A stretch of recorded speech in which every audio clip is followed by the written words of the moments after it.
negara-negara maju direpresentasikan dengan pencapaian olahraganya. You cannot do your things without love. Ya basket itu is beyond cinta tapi udah menjadi bagian dari jiwanya.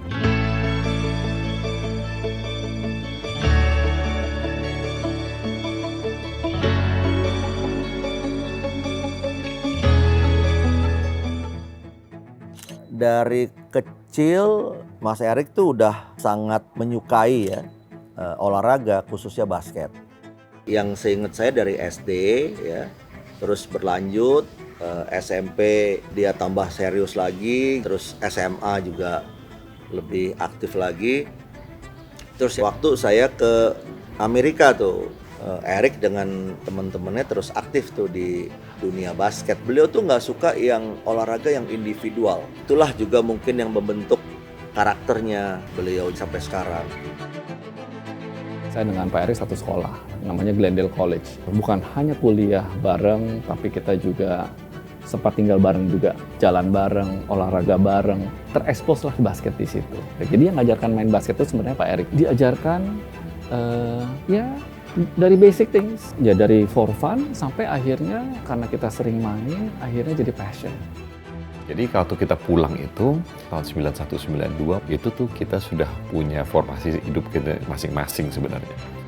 Kita pengen memulai sesuatu yang baru gitu loh. Karena usahanya lumayan baik, kita juga ingin berkontribusi balik kepada masyarakat. Pada saat itu kita mau kembalikan lagi kepada olahraga.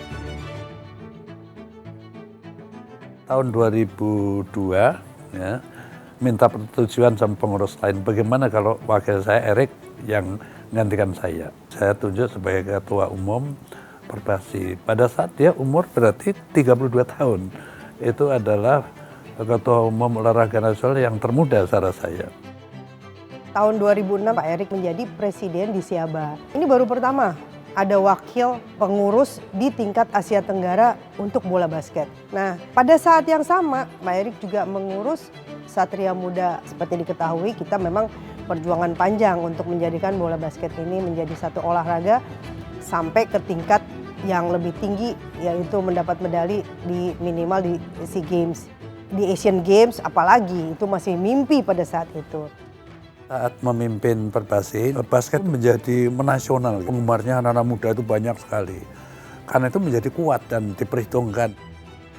Untuk tingkat regional, ya di tangan Erik, bola basket itu menjadi sangat maju. Jadi waktu kita datang itu, Satria Muda itu nomor 10 dari 10. Kita datang, kita perbaikin. Ada beberapa hal yang kita mau rubah. Satu, kita mau bikin juara Indonesia dan Indonesia juara. Satu ketika Pak Erik bilang, saya ingin membangun sport mall yang modelnya seperti di Amerika. Saya masih belum bisa ngebayang tuh kayak apa. Nah, terwujudlah yang namanya Britama Arena tuh di Kelapa Gading. Gara-gara Erik lah waktu itu mengimpikan yang dibangun sedemikian rupa dengan standar pada saat itu standarnya standar internasional gitu. Dari awal tuh belum mikirin gimana nih pemain. Di situ juga Erik siapin semua tempat para atlet ini untuk bisa tinggal gitu loh. Saya ingat tuh di bawah ada gym khusus yang disiapkan untuk atlet tetapi juga bisa dipakai untuk orang di sekitarnya. Orang kalau ngeliat Satria Muda pertama, dia akan lihat fasilitasnya dulu sih. Kita bisa kapan aja, pagi-pagi bangun dulu kita turun ke bawah, lapangan kita syuting-syuting. Jadi kalau mau jadi atlet yang baik ya di sini tempatnya gitu, karena semua menunjang untuk saya menjadi lebih baik terus gitu. Di luar soal fasilitas itu juga mereka tuh memberikan kita tuh jaminan untuk bisa fokus 100% di basket. Gimana caranya kita dapat achieve something sebagai suatu tim. Masuk ke SM tuh bukan sekedar cuman ya udah kita cuma mau jadi pemain basket itu zamannya, tapi kita mau jadi the best gitu di bidangnya. Sampai akhirnya gitu dari 2006 sampai 2012 kita juga bisa jadi juara berturut-turut di Indonesia gitu setiap tahunnya. Kita juara 1 udah gitu. Itu aja udah juara 1. Nggak ada juara tuh cuma juara 1. Dan demikian akhir dari pertandingan final game ketiga ini.